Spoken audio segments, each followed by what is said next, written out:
Imagine walking into a room where everyone is smiling, laughing, posing, and seemingly living their best life. Now imagine realizing that none of it is real. It's all staged, filtered, and performed for an audience. That's the reality of social media today, and it has quietly reshaped not just how we see each other, but how many women see themselves. And the question we must ask, has social media created a generation of narcissistic women, or has it simply amplified what was already hidden inside? Think about it. The average woman spends hours scrolling, comparing, posting, and curating her life into bite-sized highlights. The obsession with the perfect selfie, the flawless skin, the candid vacation picture that took 30 retakes. This isn't about capturing memories. It's about creating illusions.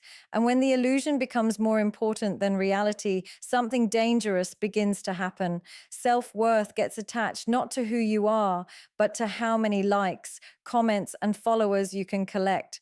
Social media didn't invent narcissism, but it has become the greatest breeding ground for it.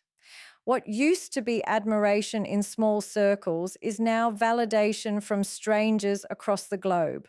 Women who once sought appreciation from their families or communities are now chasing approval from faceless audiences.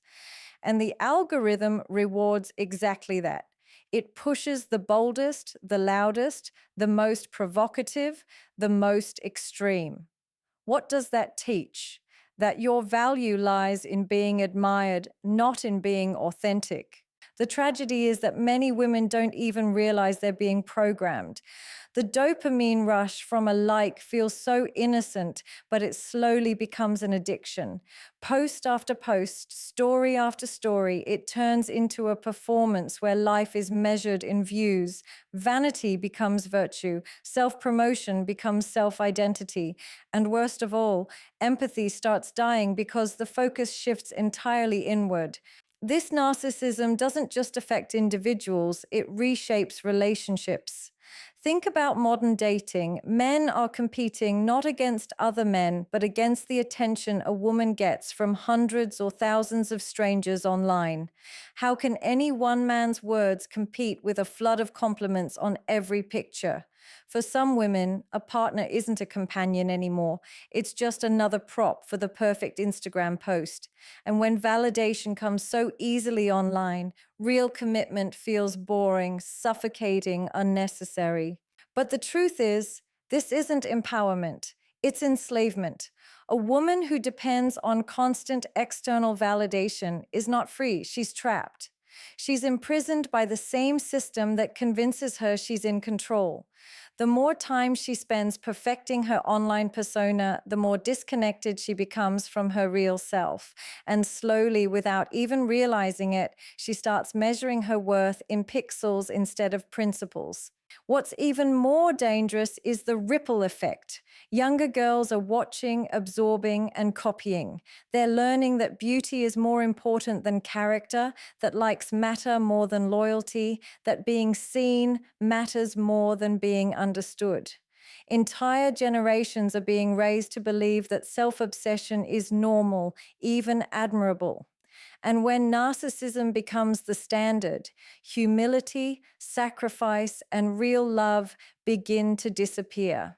But here's the uncomfortable truth. Social media didn't force anyone to become this way. It simply gave a mirror, and many women chose to fall in love with their reflection instead of their reality. It's not the platform that makes someone narcissistic. It's the decision to worship attention instead of seeking meaning, and that decision is being made every day. Now, ask yourself, what kind of legacy does this create? 50 years from now, will people look back and say, this was the era of strong, wise, self-aware women? Or will they say this was the era of filters, vanity, and endless self-obsession? The answer depends on whether women are willing to step out of the virtual applause and rediscover the power of genuine confidence, the kind that doesn't need an audience. Because real beauty, real strength, real worth, they cannot be captured by a camera or measured by followers. They can only be built by character, resilience, and purpose. And until women remember that, They will continue trading authenticity for attention and substance for spectacle. So, yes, social media has created a wave of narcissistic women, but it doesn't have to end this way. The choice is still there to chase validation or to build value, to live for the screen or to live for something greater. And if you look closely, you'll notice how this narcissism hides itself behind polished captions. Words like self love, confidence, independence. But peel away the surface, and what you often find is insecurity wrapped in filters.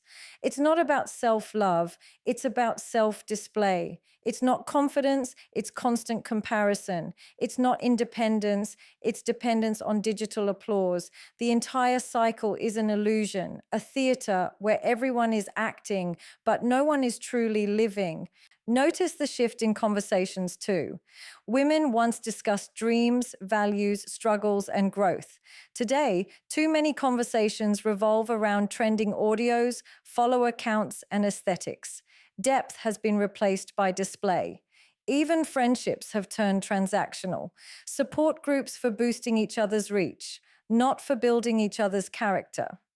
Real connection is suffocated because everyone is busy curating their own spotlight. And let's talk about beauty standards. Social media has created a uniform face, the same pout, the same angles, the same filters, the same edits. Women are molding themselves into clones of each other, all while calling it unique and authentic. Ironically, in chasing individuality, many have become indistinguishable. It's not authenticity, it's algorithm approved conformity. And this conformity feeds narcissism because every tweak, every surgery, every edit isn't really for the self, it's for the eyes watching on the other side of the screen. This obsession with being admired creates another silent crisis: emptiness. When validation becomes the main fuel, what happens when it slows down? What happens when likes don't match expectations, when engagement drops, when the audience moves on to the next face? For many women, this silence feels unbearable. Anxiety rises, depression follows, because their entire identity was built on something that was never real to begin with. They start questioning their worth, not because they lack it, but because they gave it away to strangers who never cared. And here's the irony: social media was meant to connect people, but narcissism has turned it into the loneliest place on earth. Everyone is shouting, showing, and selling themselves, but very few are truly listening, caring, or connecting. The result is a world where attention is abundant, but affection is scarce. Women are surrounded by admirers, yet starving for genuine love.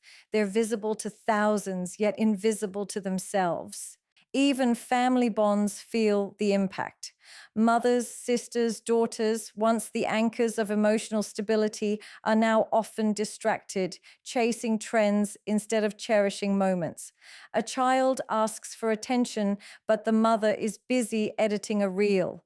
A husband tries to connect, but his wife is busy refreshing her notifications. Slowly, real bonds weaken, replaced by digital ones that are shallow, temporary, and fragile. And still, the cycle continues because society celebrates it. Brands reward it, media glorifies it, and other women envy it. The narcissistic loop keeps tightening, pulling more and more women into its grip. They start believing their worth is proportional to their visibility. Their happiness is tied to their reach, and their future is dependent on their followers. And here's where psychology comes in. Narcissism thrives on attention, but it also thrives on comparison. Social media provides both in endless supply. Every scroll is an invitation to compare. Her hair looks shinier, her body looks fitter, her vacation looks better, her life looks happier. Instead of gratitude for what they have, many women slip into envy and competition. They don't post because they want to share.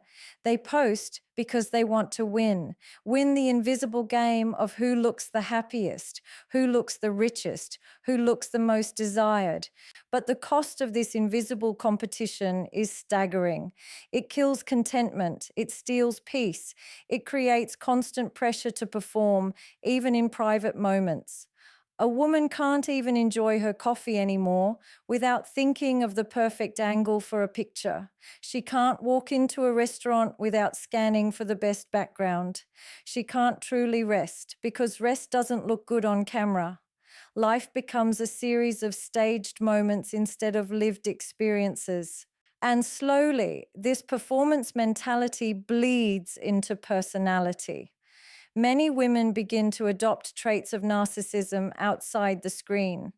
The need to be the center of attention in every gathering, the urge to dominate conversations, the inability to empathize with others' pain because their own image feels more urgent.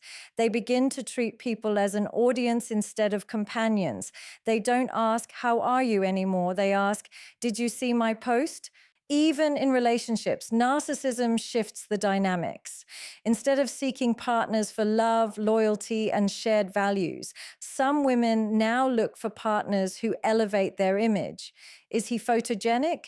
Does he match her aesthetic? Can he be part of her highlight reel? If the answer is yes, he stays. If not, he's replaceable. Love has been replaced by leverage and loyalty by likes. But what no one tells them is this: narcissism is exhausting. It's a mask you have to wear every single day. It demands perfection at every moment and punishes you the second you fall short. And because perfection is impossible, insecurity is inevitable. This is why, behind the glamorous posts, behind the flawless selfies, behind the endless smiles, so many women silently suffer from low self-esteem. They may look like queens online, but inside they feel like prisoners to their own reflection. And the saddest part, they don't even notice how much life they're missing. The sunset they paused to film, they never actually watched. The dinner they posed with, they never truly tasted. The friends they tagged, they never deeply connected with.